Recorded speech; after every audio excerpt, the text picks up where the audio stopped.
இனிய காலை வணக்கம். இன்று ஆருத்ரா தரிசனம். சிறப்பு வாய்ந்த இத்திருநாள் நடராஜ பெருமானின் விசேஷ தரிசனத்தை கண்டு மனம் குளிர வேண்டிய ஒரு நாள். உலகிலாமுணர்ந்தோதற்கரியவன் நிலவுலாவிய நீர்மலிவேலியன் அழகில்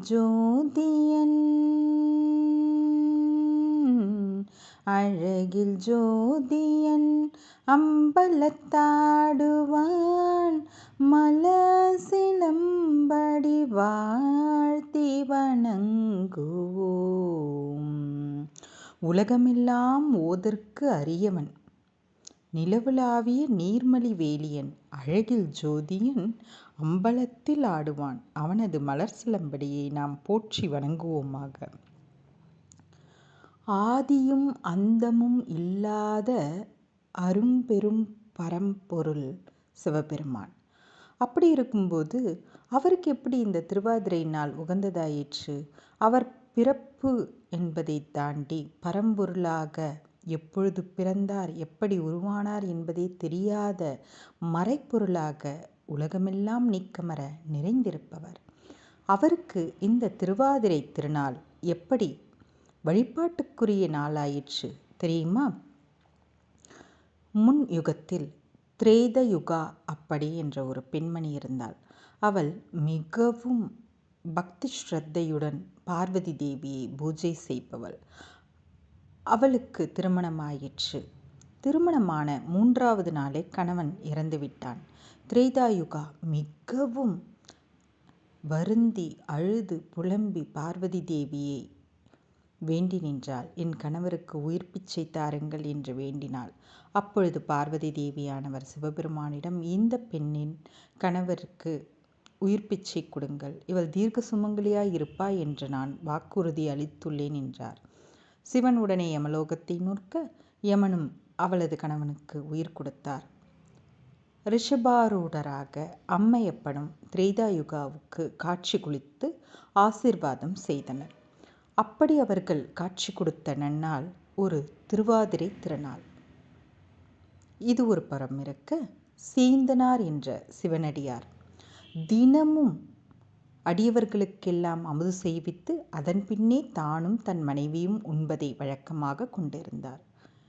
இப்படி இருக்கும் பொழுது ஒரு மழைக்காலத்தில் அவருக்கு அன்று உணவுக்கே வழியில்லை, பொருளும் இல்லை. வீட்டில் உணவு சமைக்க விறகு கூட இல்லை. ஈர அடுப்பில் ஈர விறகை வைத்து புகை வர வீட்டில் இருந்த பொருட்களை வைத்து ஏதாவது சமைத்து சாப்பிடலாம் என்று நினைத்திருந்தனர். அந்த நேரத்தில் சிவபெருமானே சிவனடியாராக அவரது வீட்டிற்கு வந்தார். சிவனடியார் வந்துள்ளார், அவருக்கு அமுது செய்விக்க வேண்டும், என்ன செய்வது என்று இவர் கலங்கி நின்ற வேளையில் இவரது மனைவியானவள், வீட்டில் கொஞ்சம் அரிசி மாவு, காராமணி, வெல்லம் முதலியன இருக்கின்றது, இதை வைத்து களி செய்து படைப்போம். நீங்கள் தோட்டத்தில் இருந்து பிஞ்சு காய்கறிகளை கொண்டு வாருங்கள், அதை வைத்து ஒரு கூட்டு செய்து அதனுடன் அவருக்கு நாம் உணவு கொடுத்து பசியார செய்வோம் என்று சொல்கின்றார். அதே போன்றே அவளும் அந்த மாதிரி ஒரு களியை செய்கின்றார்கள்.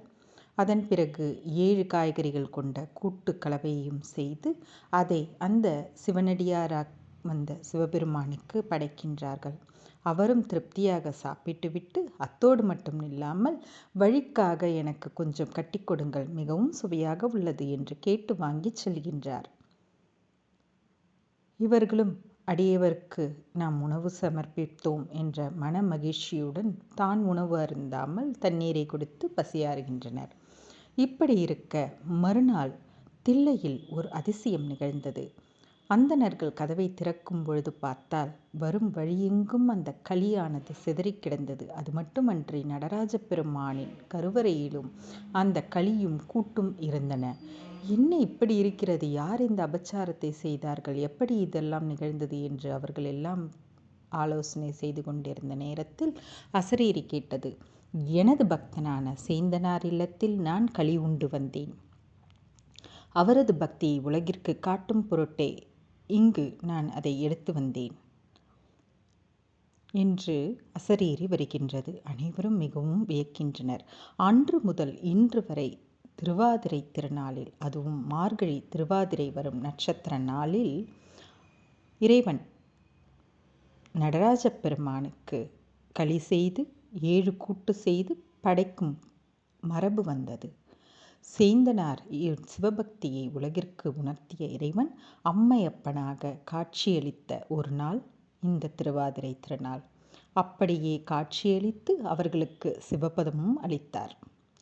இப்படி சிறப்புக்குரிய நாள் இந்த திருவாதிரை திருநாள். அதனால்தான் திருவாதிரை திருநாளில் சிவனை, அதுவும் நடராஜரை பக்தி ஸ்ரத்தையுடன் வழிபடுகின்றனர். அன்று தில்லையில் ஆனந்த தாண்டவம் ஆடி வந்து அனைவருக்கும் தரிசனம் அளிக்கின்றார் நடராஜ பெருமான். வானத்தில் நட்சத்திர கூட்டங்கள் உள்ளது. அந்த நட்சத்திர கூட்டங்களில் திருவாதிரை என்பது ஒரு கூட்டு நட்சத்திர கூட்டம். பல நட்சத்திரங்கள் ஒன்றாக இணைந்துள்ளது. அந்த நட்சத்திரத்தின் வடிவமானது நடராஜரின் வடிவத்தை ஒத்து உள்ளது. இத்தனை சிறப்பு பாருங்கள். இப்படி கிடைத்தற்கரிய ஒரு சிறப்பு வாய்ந்த நன்னாளாக உள்ள இந்த திருவாதிரை திருநாளில் உங்கள் ஊரில் அருகில் உள்ள ஆலயத்தில் நடராஜரை தரிசனம் செய்து அனைத்து பாக்கியங்களையும் பெற்று மகிழ வேண்டும். நடராஜ பெருமானின் அருளால் இந்த உலகமெல்லாம் பருவமழை ஒத்தபடி பெய்து மக்கள் மலமும் நலமும் உடையவராக, ஆரோக்கியமும் சீரும் சிறப்பும் உடையவர்களாக, அனைத்து ஜீவராசிகளும் நல்படியாக வாழ வேண்டும் என்று நாமும் வேண்டி பிரார்த்தனை செய்து கொள்வோம்.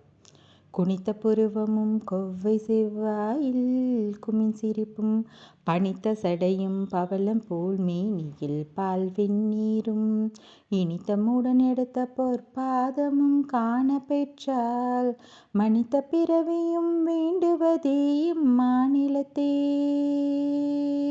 தென்னாடுடைய சிவனே போற்றி, எந்நாட்டவர்க்கும் இறைவா போற்றி, நடராஜ பெருமானை போற்றி, சிவகாமியின் நேசனே போற்றி போற்றி.